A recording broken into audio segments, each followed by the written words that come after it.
वाहिगुरु जी का खालसा, वाहिगुरु जी की फतेह। जपजी साहिब के 5 खंड। ये 5 खंड केवल आध्यात्मिक अवस्थाएं ही नहीं बल्कि ये हमारे जीवन का श्रृंगार है। ये हमें उन ऊंचाइयों पर ले जाती हैं जहां पर कोई बंधन नहीं, कोई भेदभाव नहीं, कोई विकार नहीं। वहां केवल प्रेम है, दया है, करुणा है, भाईचारा है, आनंद ही आनंद है। संगत जी, ये 5 खंड परमात्मा से मिलने की सीढ़ी है, जिसके 4 पड़ाव हैं और 5वें में उससे मिलाप है। इन 5 खंडों को अगर कोई जी लेता है तो वह परमात्मा का ही रूप हो जाता है। सबसे पहला खंड है धर्म खंड। इस पहली ही स्टेज में गुरु साहब ने हमारी सारी सोच को धर्म खंड के द्वार पर लाकर खड़ा कर दिया। वो कैसे?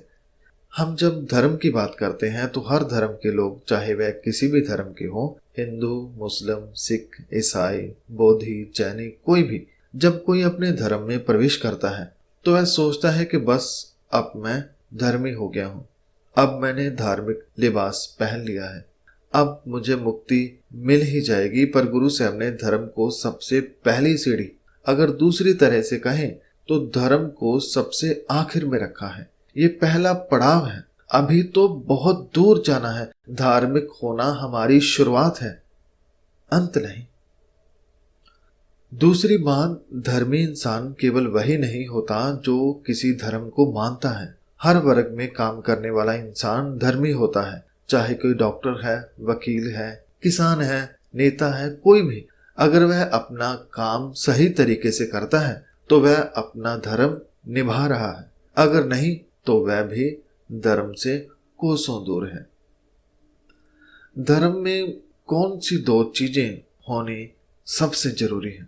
एक है संतोष, दूसरी है दया। गुरु साहब जपजी साहब में फरमाते हैं कि तौल धर्म दया का पूत, संतोख थाप रख्या जिनसूत।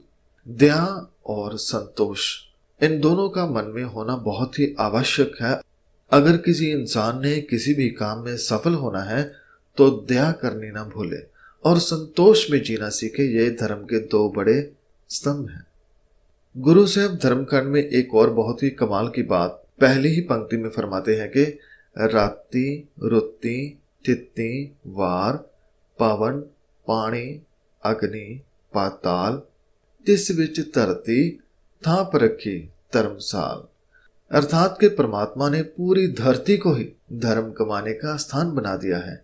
और धर्म कैसे कमाना है उसकी उदाहरण भी साथ में दे दी कि जैसे धरती को धर्म कमाने के लिए बनाया और उसमें जो हवा है, पानी, अग्नि, पाताल, ऋतुएं, तारीखें, वार, सभी को एक नियम में बांध दिया। ये सब चीजें जो धरती पर हैं, ये सब अपना अपना धर्म नहीं छोड़ती, ये कभी अपने धर्म से नहीं भटकती। जिसका जो काम है वह पूर्ण तौर पर करती है। और हमें भी अपने धर्म में पक्का रहना है। ये पहला पड़ाव है। इस खंड में गुरु साहब ने यह भी समझाया कि हम जैसे कर्म इस धरती पर करेंगे वैसे ही हम फल खाएंगे, क्योंकि उस मालिक का दरबार सच्चा है, ऊंचा है। कर्मी कर्मी होए विचार, सच्चा आप सच्चा दरबार। तो संगत जी, अगर रब से मिलना है, अगर खुद के जीवन को ऊंचा और आनंदमय बनाना है तो हमें पहले खंड में कदम रखना पड़ेगा। और बहुत सारे लोग इस खंड में हैं भी। दुनिया के बहुतांत लोग धर्म खंड में हैं, लेकिन इसके आगे जो खंड है जिसका नाम है ज्ञान खंड, ये बहुत ही विस्मादिक खंड है, क्योंकि ये खंड लगभग सभी को प्यारा होता है। वो कैसे? ज्ञान खंड। संगत जी, धर्म खंड में जाकर रुक नहीं जाना है, बल्कि आगे बढ़ना है और ज्ञान हासिल करने में लग जाना है। गुरु साहब ने हमें ज्ञान लेने की हिदायत दी है। हमें देश, दुनिया और सभी तरह के ज्ञान को जानना है, जिसे हम कहते हैं अप टू डेट रहना। जैसे कि अगर आप ज्ञान खंड पर नजर डालें तो गुरु साहब गुरबानी में हमें समझाते हैं कि ऐ भाई, ज्ञान हासिल करो, खोजो दुनिया में क्या कुछ है, खोजो कितने कर्म भूमियां यानी धरतियां हैं, कितने ब्रह्मांड हैं, कितने सूर्य हैं, चांद हैं, मंडल हैं, कितने सिद्ध हैं, देव हैं, देवी हैं, समंदर है। हर तरह का ज्ञान हासिल करें। ज्ञान फिर वह चाहे बाहर की दुनिया का है या फिर अंदर का ज्ञान, हर ज्ञान को हासिल करना है। अगर आपके पास ज्ञान होगा तो ही आप आगे बढ़ पाएंगे। और संगत जी, हमारे लिए सबसे बड़ा ज्ञान का खजाना श्री गुरु ग्रंथ साहिब जी है, जिसमें हर तरह का ज्ञान है। जिसे समझा जाए तो हम बहुत कुछ प्राप्त कर सकते हैं। ज्ञान खंड के बारे में दो और बातें। पहली ये कि जैसे कि मैंने पहले कहा कि जो लोग अपने मजहब में धर्मी हो जाते हैं वह सोचते हैं कि बस यही हमारी मंजिल है, वह वहीं खड़े रहते हैं। और जो थोड़ा आगे बढ़ते हैं, थोड़ा ज्ञान हासिल कर लेते हैं, तो आजकल देखने में मिलता है कि वह लोग भी ज्ञान हासिल करके वहीं खड़े रहते हैं, दूसरे स्टेप पर खड़े हो जाते हैं। वह समझते हैं कि बस यही मंजिल है, ज्ञान ही सब कुछ है, यही हमारा गुरु है, इसके आगे जाने की जरूरत नहीं। पर वह भूल जाते हैं कि हम तो अभी दूसरी मंजिल पर हैं, अभी तो और आगे जाना है। दूसरी बात यह है कि जब किसी को ज्ञान होता है तो साथ में विकार भी आ जाते हैं, अहंकार भी आ जाते हैं कि मैं बहुत जानता हूं। और जिसके अंदर विकार आ जाए वह फिर खिसक कर पहली मंजिल पर चला जाता है और कभी कभी तो सीढ़ी से ही नीचे चला जाता है। इसलिए जो भी ज्ञान हम प्राप्त करें उस पर अहंकार न आने दे, बल्कि उस ज्ञान से अपनी सोच को, अपने आत्मिक लेवल को बढ़ाना है ताजो आगे बढ़ा जा सके। ज्ञान बाधा नहीं बल्कि साधन बनाना है। गुरु साहब एक और बहुत प्यारी बात इस खंड में समझाते हैं कि ज्ञान खंड में है, ज्ञान प्रचंड। जैसे आपको किसी चीज का ज्ञान प्राप्त हो, चाहे वह घर के किसी काम का है या फिर आप मोबाइल के बारे में कुछ सीख रहे हैं या गाड़ी चलाना सीख रहे हैं, ऐसा किसी भी तरह का ज्ञान जब हम सीखते हैं तो जब पहली बार हम कामयाब होते हैं तो बहुत खुश होते हैं कि मैंने कुछ सीखा है, मैंने गाड़ी चलानी सीख ली है। ये आनंद जो हमें मिलता है उसे बयान नहीं किया जा सकता। उसी को गुरु साहब फरमाते हैं कि ज्ञान खंड में है ज्ञान प्रचंड। वहां पर प्रचंड हो जाता है और क्या होता है? तिथ्य, नाद, विनोद, कोड, आनंद। यानी यहाँ पर इस ज्ञान से बहुत आनंद हासिल मिलता है। तो इस अवस्था में ज्ञान मिलता है, मन बलवान होता है, आनंद से भरता है, बहुत सारे रंग तमाशे हमारे साथ होते हैं। जब हम कुछ सीखते हैं तो बहुत सारी यादें सारी उम्र के लिए जुड़ जाती हैं। तो संगत जी, ज्ञान खंड का अर्थ है ज्यादा से ज्यादा ज्ञान को हासिल करना, ताकि हम अगले पड़ाव की तरफ बढ़ सके। अगले पड़ाव में ये जो हमने ज्ञान सीखा है वह काम आएगा। वो कैसे? आइए जानते हैं। श्रम खंड। श्रम यानी श्रम, मेहनत करना। इस तीसरे पड़ाव में जो हमने ज्ञान हासिल किया है अब अमल में लाना है, यानी उसके ऊपर मेहनत करनी है। जैसे हमने ये ज्ञान हासिल तो कर लिया है कि हमने झूठ नहीं बोलना, किसी का बुरा नहीं करना, पेड़ लगाने हैं, सफाई रखनी है, माँ बाप की सेवा करनी है, कुछ नया सीखना है, यानी किसी भी तरह का ज्ञान जिसको हासिल किया है अब उस पर काम करना है, यानी प्रैक्टिकल करना है। केवल पढ़ा या समझा काम नहीं आएगा, उसके अनुसार हमें जीना भी पड़ेगा, तभी हमारी शख्सियत और चमकेगी।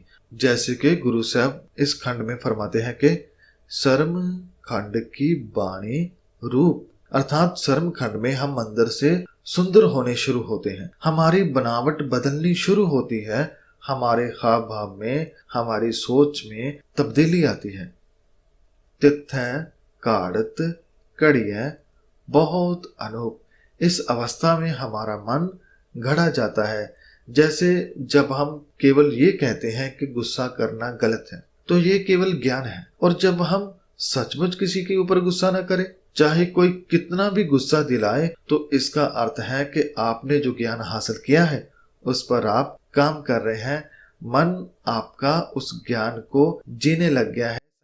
तो संगत जी, इस तीसरी अवस्था पर बहुत कम लोग आते हैं। बहुतांत लोग बाबा, संत, महात्मा केवल धर्म और ज्ञान खंड तक रहते हैं, उसी में मगन हो जाते हैं, वह इससे आगे आते ही नहीं। जो इस खंड में आता है वह सचमुच दिन प्रतिदिन सुंदर होता चला जाता है। उसकी आत्मा और रोशन होनी शुरू हो जाती है। गुरु साहब फरमाते हैं कि तिथे कड़िए सुरत मत मन बुद्ध, इस खंड में हमारी मत मन बुद्धि का विकास होता है, हमारी आत्मा की हमारे मन की गाढ़त गढ़ी जाती है। ये अवस्था संगत जी बहुत ही प्यारी है। आपने देखा होगा कि जिसने कोई काम सीखा या फिर किसी कंपनी को चलाता है या कोई भी काम करता है, जब वह सख्त मेहनत करता है, उसके ऊपर काम करता है, श्रम करता है, तो उसका काम भी बढ़ता है और उसकी नॉलेज भी बढ़ती है। उसका दिन प्रतिदिन जो शख्सियत है, जो चरित्र है, उसमें निखार आता जाता है। ऐसा ही होता है हमारे मन के साथ, हमारी आत्मा के साथ।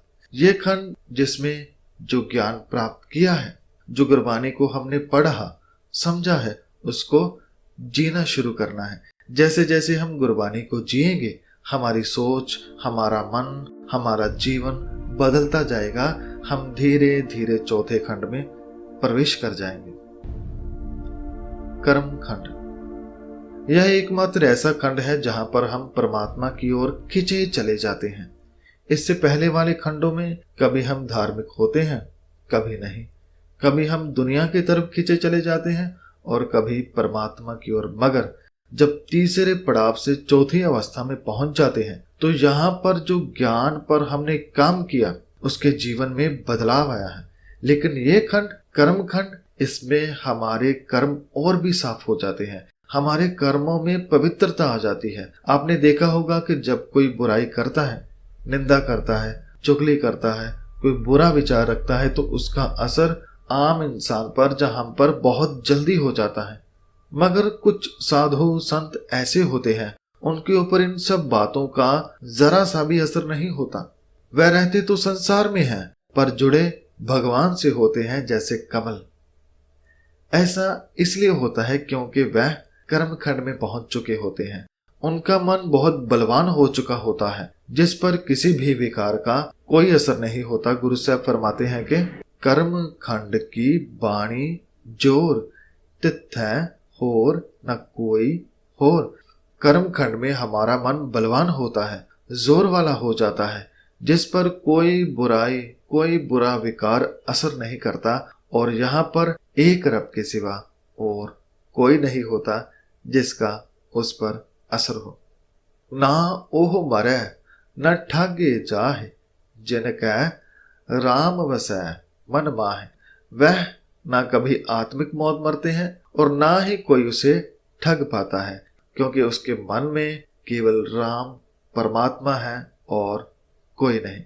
सो संगत जी, इस अवस्था में ना कोई विकार हम पर जोर डाल सकता है और ना कोई हमें अपने किसी विचार से, किसी मंत्र से, किसी भी तरीके से फंसा पाता है, क्योंकि इसमें मन का सीधा परमात्मा से लिंक हो जाता है। हमारे अंदर की बुराई की दीवारें गिरने लग जाती हैं और अगर मन इन चारों खंडों को दोहराता रहे, यानी इस रास्ते को पकड़े रखे, तो एक न एक दिन सचखंड में पहुंच ही जाता है।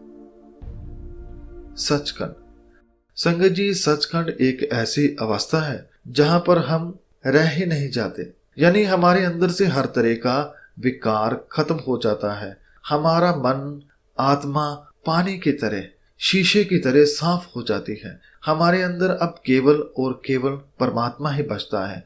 इसे रब से एक होने की अवस्था कहते हैं। गुरु साहब फरमाते हैं कि सचखंड वसै निरंकार। इस अवस्था में हमें अपने भीतर निरंकार बसता दिखाई देता है, जिसे हम शुरू से सुनते आते थे कि हम में भगवान है, परमात्मा है, परंतु कभी देखा नहीं। तो इस अवस्था में आकर सभी शंके दूर हो जाते हैं। इस अवस्था में मन न केवल रब से मिलता है, बल्कि परमात्मा क्या करता है, कैसे ब्रह्मांड को चलाता है, कैसे देखभाल करता है, सब कुछ पता चलता है। और खंडों के बारे में, संसार के बारे में, धरतियों के बारे में भी पता चलता है। ये एक ऐसी अवस्था है जिसे शब्दों में नहीं कहा जा सकता। इसका एहसास तो केवल करके ही देखा जा सकता है। गुरु से फरमाते हैं तिथै लो लो आकार। इस अवस्था में बहुत सारे ब्रह्मांड दिखाई देते हैं, बहुत सारे और भी लोग दिखाई देते हैं। जिव जिव हुक्म तिवै तिवकार, और ये भी पता चलता है कि हम वही करते हैं जो उसका हुक्म करते हैं, उसी तरह के कार्य करते हैं। वेख विगसै कर विचार, नानक कथना करड़ा सार। ये अवस्था को बयान करना बहुत मुश्किल है, क्योंकि ये अवस्था परमात्मा से एक होने की अवस्था है, एक से एक होने की अवस्था है। यहाँ पर हम रह नहीं जाते, हम और परमात्मा में कोई भेद नहीं रह जाता। सो इस तरह हम धर्म खंड से होते हुए सचखंड पहुंचते हैं, और वह भी जीते जी। संगत जी, ऐसा कौन नहीं चाहता कि मैं सदा आनंद में रहूं, सभी को अपना समझूं, चिंता से मुक्त रहूं। हर कोई चाहता है, और हर किसी को ये अवस्था मिल सकती है अगर वह धर्म के रास्ते पर चले, ज्ञान से अपने मन को रोशन करे, और जो ज्ञान हासिल किया है उस पर अमल करे।